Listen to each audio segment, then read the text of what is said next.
guys, so I'm back with another video. All right, so this video is talking about why I decided to become a personal trainer and the steps I am taking to do that. So make sure you stay tuned, you don't want to miss it. Hey kings and baddies, welcome to Baddish and Brainy. I am Baddish and Brainy, and this channel is about things that I love to do, things that I want to share with you. So I invite you to join me, Baddish and Brainy, to become the best you that you can be. Also, don't forget to subscribe to my channel now. Press that subscribe button because I'm going to be bringing videos about fitness. I'm going to be bringing videos about my hair blogging, natural hair journey. I'm going to be bringing videos about DIYs because I love DIYs and I don't like to limit myself. So there's so much to do and I would love for you to join me. Don't miss out. Baddish and Brainy. Be beautifully you. Alright, hi guys. So I gotta be extra in this video, guys, because it's a major decision. Right now, you know, the coronavirus is going on. Everything is going on. Everything is so uncertain. It's like you don't know what's gonna happen. So I decided, like, I've had this in my mind for a long time, and I've decided, you know what? Like, you cannot live your life just, you know, thinking negatively, and this is something you should know. So always be positive, always pray, you know, and I figured, hey, why not? Now is the time. Now I'm working from home and, you know, until the coronavirus situation gets better. So I figured I might as well just utilize my time. So I've decided to become a personal trainer. All right, step one. So the first thing you have to do, and this is on my blog, so I might just be reading directly from my blog. If you guys are following my blog, www.baddishandbrainy.com, then you probably already have seen this post. But this is just a video because I like to have a video to correlate with my blogs, you know. That's how things go. All right, so step one. The first thing you have to do is take action. All right, the first thing you have to do is take action. You cannot be where you want to be or become who you want to be if you're just sitting down on the couch. No. All right, maybe I should put this over here so I should just jump up and be like, take action. It's time, guys. All right, so the first thing you have to do is make sure you take action, right? So after months of talking about me being the best me that I can be, you know, I've been blogging about fitness, I've been blogging about beauty, I've just been on my blogging. So, not as consistently as I should be, but I've been on my blogging. So I decided, you know what? It's that time to make sure I get my fitness journey on. And what better way to do it than to make sure I have that drive and I have that end goal. I know what I want to do. Become a fitness trainer. And I'm not just talking about any fitness trainer. I feel like I can't do the group fitness. I want to be a personal trainer for women. I want to be a personal trainer for women specifically who have children. So my specialization, and I'll get more into that later on, is going to be fitness for women who have children. I can relate because, hey, I got these two kids who are right here, by the way. They're just being nosy in the background. But it's just about being a fitness trainer and helping women accomplish their goals, their journeys in life. And that's what I really want to do. I feel like I'm already a teacher. Like, this is what I do. So if I can help another woman, teach her, you know, ways to become the best way that she can be, great. Then, you know, I've accomplished something. But before I could do that, I have to work on me. So I have been, you know, I've been trying to blog a lot more consistently. I've been jogging. I've been working out. Not at the gym, because, you know, the gyms is closed right now. The whole coronavirus, I'm sorry, but a lot of stuff is going on. But you cannot sit down and dwell on that. So you have to plan for the future. You know, everything is uncertain right now. What can you really plan for? But you still want to make sure you kind of have a backup plan. You still want to make sure, you know, you're still, hey, what if the world isn't in? Then what? Step two. All right. You want to make sure you are researching what you need to know to become a fitness trainer. All right. So I have scoured the internet. I have looked up and down, you know, all around, and I have found out a lot of different things that I get to share with you, right? So what I have learned is that certification, there are so many different companies that claim to be they claim to be they claim to help you with the certification process and make it easier, but I can't test them all out. So I'm gonna go by what I have seen. So I have seen that one or two in particular are like the main ones that people really go for. So it's either the NASM, the National Association of Sports and Medicine, or the ACE. I'll get back to you on that, the acronym, in a second, and I'll probably just list it here. But those have been the most popular ones. Of course, by now you can tell I'm kind of biased. I'm going with the NASM because a lot of the times when you go to the gym, that's the one that they accept a lot. They accept a lot of certifications, of course. And you want to make sure that whatever certification you have, it's accredited, right? That's the main important goal. You want to make sure it's accredited. So, for example, right, they have to be accredited by the NCCA, which is, a lot of different acronyms. But you want to make sure that whatever course you do decide to take is accredited by the NCCA. Guys, I'll get onto all those acronyms later because there's a lot of different acronyms. Like, there's so many people doing this and that and the third. Just make sure whatever certification you get is from NCCA. All right. So step 3. This is what I did next, right? So first I took action. I decided this is what I wanted to do. I started to do research. That was my action, taking research. Step 2 was my research. So I researched, I've tried to figure out which schools to look for, how do I even get certified? Step 3, you take a course, right? So there are so many courses out there. And actually, one of the reasons why I kind of jumped into taking a course is because someone contacted me via email on my site, www.baddishandbraining.com. And they were telling me, they really liked my post about fitness. And they wanted to know how they could get their site out basically by word of mouth, spread word of mouth.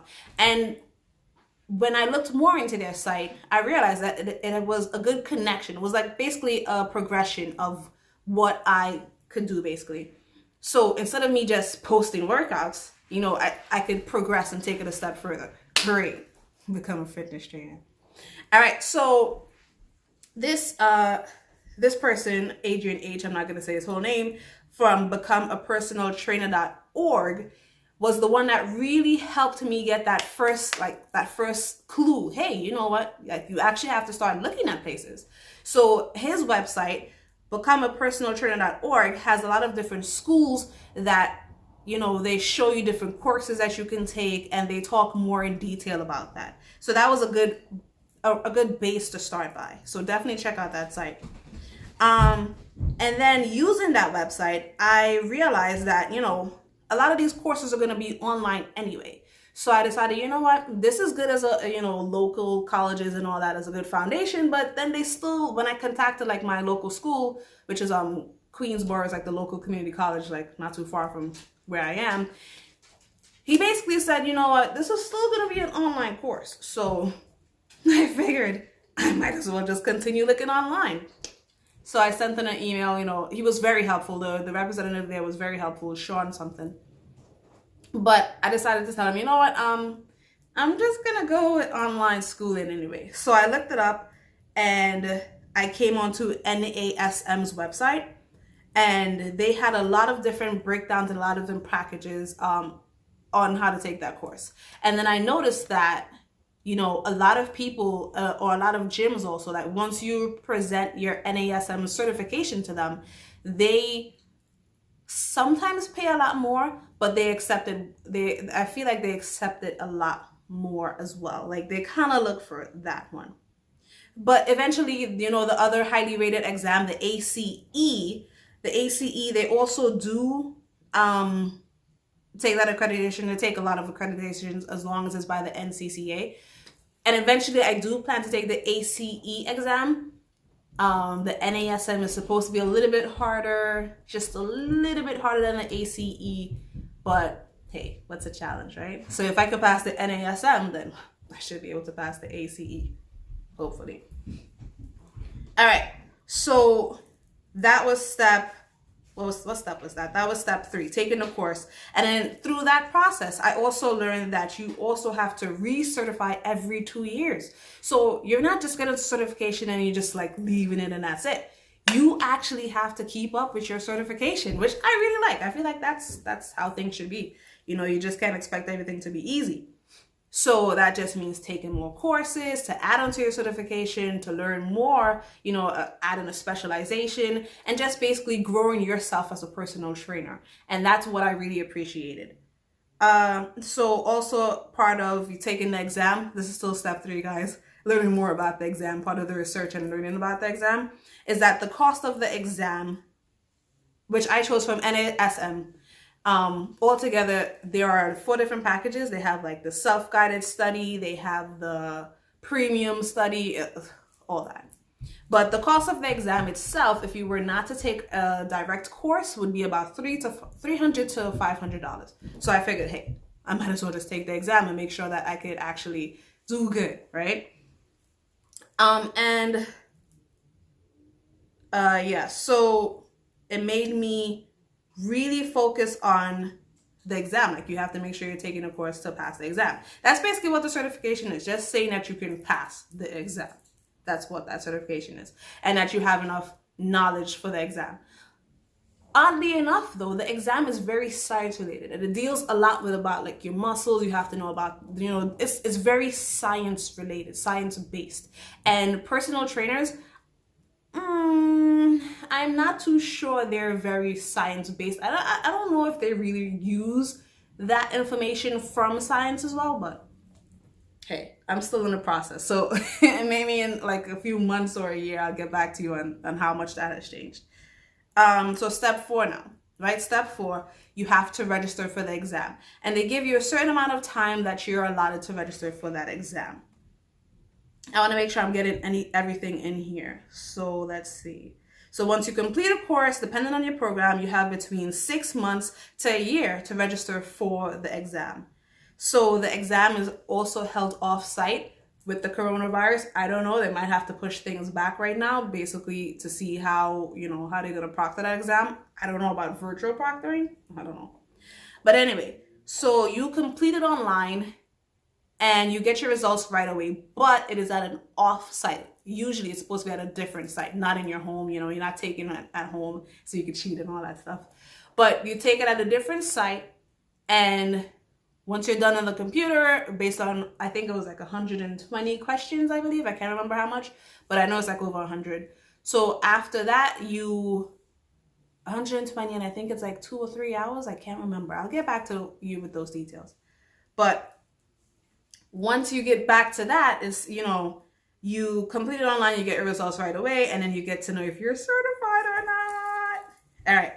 So you want to make sure you give yourself enough time to study. So this is still, I'm still talking about, you know, step number 4, the whole exam process, right? You want to make sure you're giving yourself enough time to study. So when I did speak to the NASM representative, he told me that it should take anywhere from about 4 to 6 weeks at least, but as much as 10 to 12 or more. So just make sure you're giving yourself enough time. So there are a lot of different domains, and I wish I could probably go get the paper, but the NASM and a lot of these other schools, they usually give you a textbook so you can look over it. And then it also has, you know, a lot of detail about, you know, scientific relations to the body. So like, what are the deltoids, you know, like all these different parts of your body, what the muscle groups are called, you know, the gluteus, like all these technical terms. And that's what they really want you to know. That's what they're testing you on. What else? Oh yeah, so it could be as little as 10 weeks to as much as 20 weeks for the whole length of the course. And there are a lot of different specializations, such as the fitness coach, you have the health coach, the group coach, group instructor, you know, a lot of different specializations. You could specialize in fitness and nutrition. However, you cannot coincide the nutritionist and plan meals as a fitness trainer, because that's completely different. Unless you're actually a nutritionist, you can't, you know, it's different. It's hard to, like, there's a fine line. And let me see. The best way I could talk about that is that you legally cannot tell them, as a nutritionist, this is what you eat, da da da. I mean, as a fitness trainer, this is what you eat, da da da da. You can tell them, you can create plans, different meals and things for your client to eat, but unless you are a nutritionist, you can't tell them. You have to be certified and know exactly what you're talking about. All right, step 5 to becoming a personal trainer. If it's so easy, right? No, because there are so many different parts. So step 5, you have to become certified. So for you to become certified, you take the exam, you pass the exam, certified. The biggest part, your biggest challenge is studying for the exam and passing the exam. That's your biggest challenge to become certified. And then, of course, then you go into clients, you're making your workouts and things like that. Okay, so becoming certified. So essentially, being certified, as I said before, is just making sure that you pass their exam, right? This is what qualifies you to be certified. And here is the acronym for NCCA. I found it. So NCCA, your exam, whatever exam you take, it has to be accredited by the National Commission for Certifying Agencies. So you cannot be certified if you have a piece of paper that is not accredited by the National Commission for Certifying Agencies, right? So as long as it says NCCA, you should be good to go. Gyms should accept it. And usually once you start as a professional, as a personal trainer, that's what you need, right? So I chose to go with the NASM, and as I said before, that's the National Academy of Sports and Medicine, National Academy of Sports and Medicine. And eventually I will go on to taking the ACE exam, which is the American Council on Exercise. There are so many different acronyms, so I don't want to confuse you with acronyms, because there are a lot of different testing people out there that have their own, there's a lot of stuff going on. So I don't want to confuse you with acronyms. But the most widely accepted, the most accepted are the ACE, or the most common, the ones that you see people with the most are the ACE, the American Council on Exercise, and the NASM, the National Academy of Sports and Medicine. If you go to a gym, the NASM pays slightly higher. I'm sure they won't like to tell you that, but they do.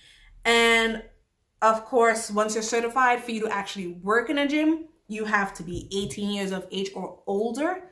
You have to have your CPR and first aid certificate, which I already have. Being a teacher, you have to have that. Like, you just, every year, we try to be recertified in that, or every 2 years at least.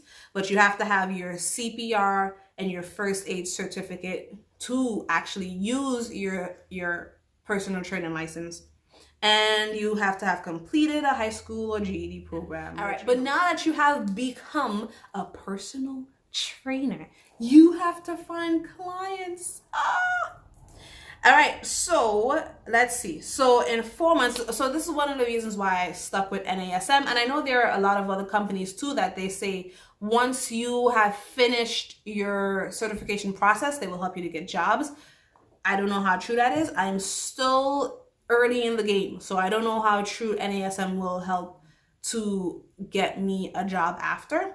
Part-time, of course. I'm teaching full-time, but, part-time. But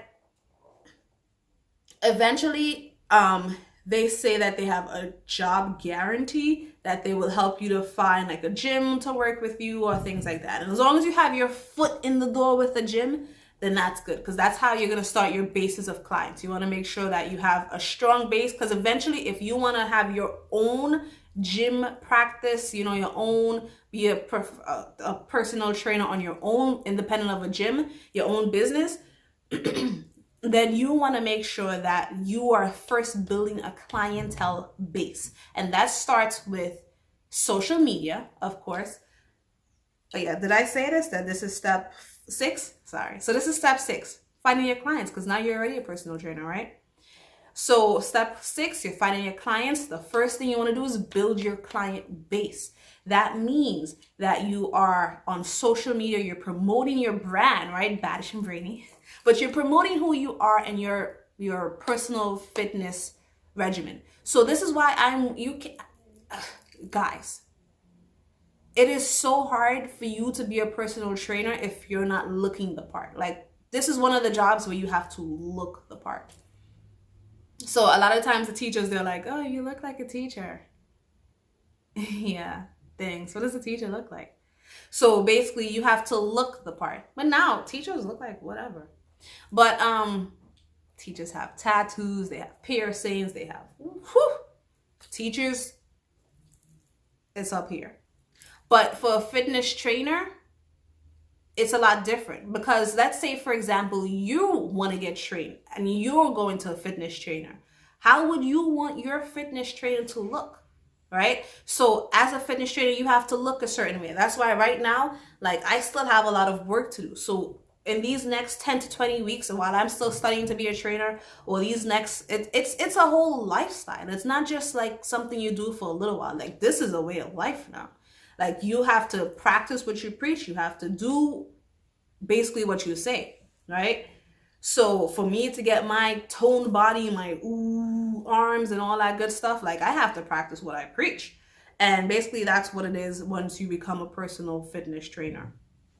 So make sure this is something that you really want to do. So yeah, so once you find the clients, so in 4 months or less, I'll be certified. In 4 months or less, I'll be certified. Did you hear that? In 4 months or less, I'll be certified. All right. So then again, I will create another post about how the whole process was. And, you know, I'll talk about my experience with the NASM course. So far, it's been pretty good. You know, it's a lot of material. So right now that I am home, I'm working from home. I have more time, not the most time in the world, but I have more time to focus on that course. I have more time to focus on blogging. I have more time to focus on the students and making sure that my students are also getting what they need as for me as a teacher. But yeah, so now is the time when I have the time. That's what I'm saying, like, now is the time when I have the time. So that's why I'm saying that don't let, you know, the coronavirus and these outside things, you know, distract you or deter you from your dream or doing what you want to do. Now is the time that you are rebuilding yourself, because when everything is done and the coronavirus hopefully passes away, the world doesn't come to an end, or whatever the case is, what are you going to be doing? Are you still going to be the same person that you were a month ago, 2 months ago? I don't want to be the same person. I want to be a better version of me. And that's what I want. I want every day to be an evolution, a step in an evolution for me, being a better me. And that's why I decided to become a personal fitness trainer, guys. But yeah, so you can check back on my blog. The whole post is here. If I missed anything, it's all here on the blog, www.baddishandbrainy.com. And I don't just post about fitness, as I said it, or if you've seen in my whatever you call that intro, there you go. I don't want to limit myself, right? So I'm not just fitness 24/7. I'm also a mother. I have 2 kids. You know, there's a lot of stuff that I post about. So I post about beauty. I post about lifestyle sometimes. It depends if I feel like it. I post about natural hair. I post about, you know, fitness and a lot of different things. But this post was just about helping you guys know the steps that I took, because I feel like when I started, it wasn't very clear cut. There was so much information, a vast amount of information, and for you to really decipher it and put it into like all the stuff that you need, it was a little bit tricky. So this is why I created this post. But I hope it helped you guys. If in any way, shape, or form this has helped you, then don't forget to like and subscribe. Now that I'm home, working from home, I have more time to post more videos. So you'll be seeing me more often. Bye guys. Let me stop being silly. I can't. Bye.